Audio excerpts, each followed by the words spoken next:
favorite comics growing up were definitely Eddie Murphy. When I saw Raw at 7, that just made me want to learn how to do comedy. You know, I just saw how much power he had over all those people. But him, then as I got more into comedy, just studying everybody, from Henny Youngman to, Rodney Dangerfield and of course, Richard Pryor. I've read everything about Richard Pryor. So, and the more I learned about him, the more I learned to love him because of what he did for comedy.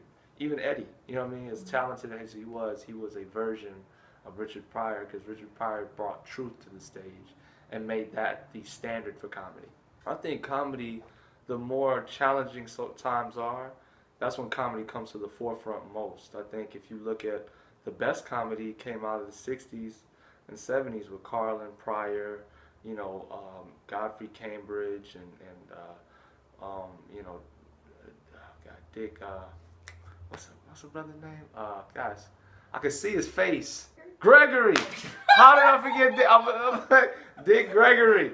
Very important man. Don't forget his name. Unlike myself. But no, like that's when really great comedians come to the forefront when times are most trying. I don't think this climate is any more challenging than times have ever been. It's just that we have a lot of social media, or this is just the time we're in, so it feels like that. But there's always been suffering somewhere on the planet. There's always something going on, and comedy is always necessary to balance that out.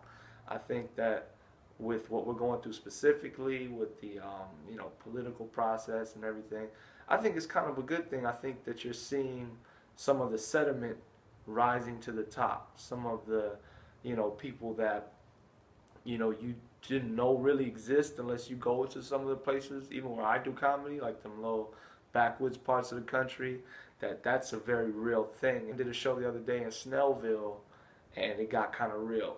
Snellville, Georgia, and half of it was rednecks with the Confederate flags on, and then half was black people. And in that community, weirdly enough, the white people feel oppressed because it is majority black people around Atlanta and other little parts. So there, when some of those people they get together, they kind of do a thing where they don't. It's not like let's unite and love each other. It's let's unite and hate somebody. So that's kind of like the vibe. They needed to get together on some issue and they need a scapegoat. And it seemed like, it got really real in that show. But then that's what's going to happen. People are going to be divided. People are going to think one way about something. And as much as I want to bring people together with my comedy, you have to be willing to come a certain way. And I can't sacrifice my morality and what I believe in just to get laughs, I have to always be myself and be, true to what influences my train of thought. And so I think that's, as long as all the comedians do that, whatever that train of thought is, whether I agree with it or not, you need to be true to that. And I think that's working towards making the world better. Entertainment is a field where there's no promises, there's no roads really paved. For every entertainer has their own path. You really have to love what you're doing. You have to, just enjoy all the bombs. Because there's going to be a lot more L's than anything. Like, you're not coming out of comedy or entertainment undefeated. You're getting some knockdowns, but you got to love the lessons that you're learning.